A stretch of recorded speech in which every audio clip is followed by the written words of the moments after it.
आपने सुना होगा, जाने कहीं भेष में मिल जाएंगे भगवान। आइए इसी मुहावरा को चरितार्थ करने हेतु एक कहानी सुनाते हैं, जिसमें कहानी को सुनने के बाद आपको लगेगा क्या भगवान इस परिस्थिति में भी दर्शन देते हैं।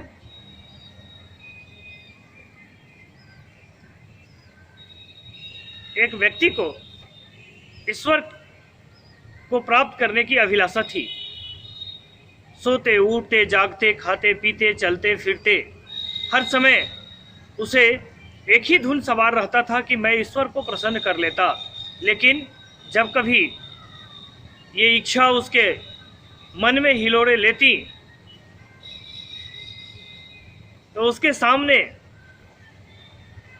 एक बहुत बड़ी समस्या उत्पन्न हो जाती थी। वह निरक्षर था, निश्चल था, अंगूठा छाप था, पढ़ा लिखा नहीं था। उसे मन में इस बात का बड़ा पश्चाताप होता था कि यदि मैं मंत्र जानता तो भगवान को खुश कर लेता।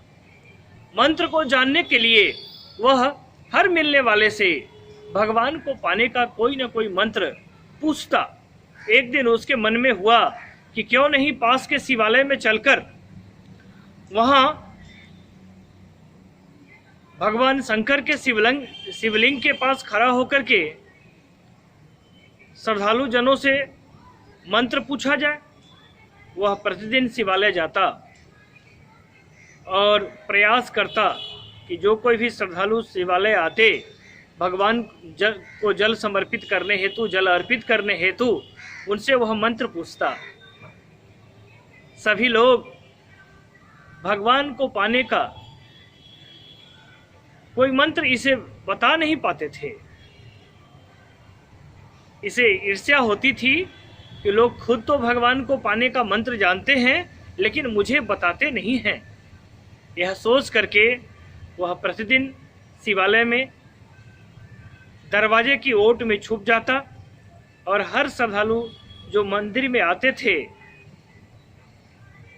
जल चढ़ाने के लिए, भगवान की पूजा करने के लिए, उनके मंत्रों को यह ध्यान से सुनने का प्रयास करता। यह क्रम कई महीनों तक चलता रहा। मंदिर में जल अर्पित करने के लिए आने वाले श्रद्धालु जन धीरे धीरे इसकी कार्यवाही को देख करके इसे पागल समझने लगे। लोगों ने इसका नोटिस लेना बंद कर दिया। एक महिला जो उसी इलाके से आती थी भगवान को जल अर्पित करने, वह इसके क्रियाकलापों को बहुत गौर से देखती और हमेशा सशंकित रहती कि जब कभी मैं एकांत में आती हूँ तो यह उसका एकांत का फायदा उठाना चाहता है। यह शायद इसका चरित्र अच्छा नहीं है। ये महिला के विचार थे। पुरुष उस महिला से मंत्र सुनना चाहता था।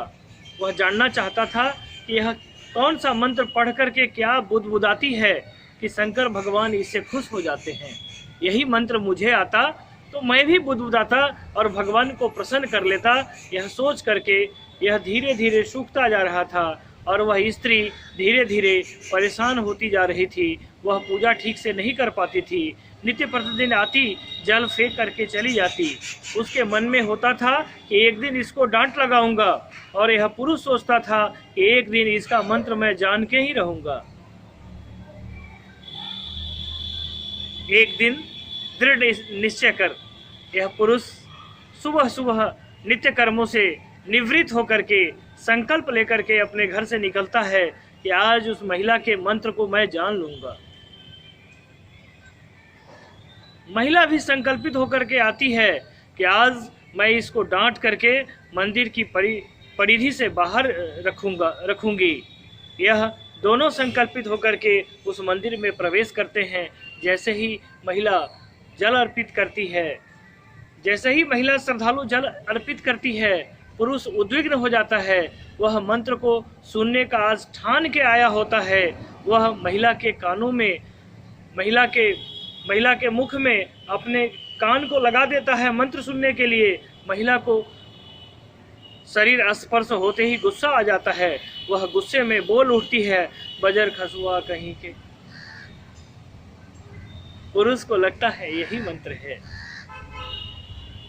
नमः तो यह सुन रहा था, महिला के मुख से शिवाय नमः, महिला जो बोल रही थी उसमें नमः का उच्चारण तो सुन रहा था, लेकिन जब इसका स्पर्श हुआ तो उसके मुंह से निकला बजर खसुआ। इसको लगा यही मंत्र है, इसने भगवान को भजना शुरू किया, बजर खसुआए नमः, बजर खसुआए नमः, बजर खसुआए नमः। बजर खसाने वाले तो भगवान ही हैं। मन में सच्ची श्रद्धा थी, इरादा बुलंद था, आस्था इसके भगवान को समर्पित थे।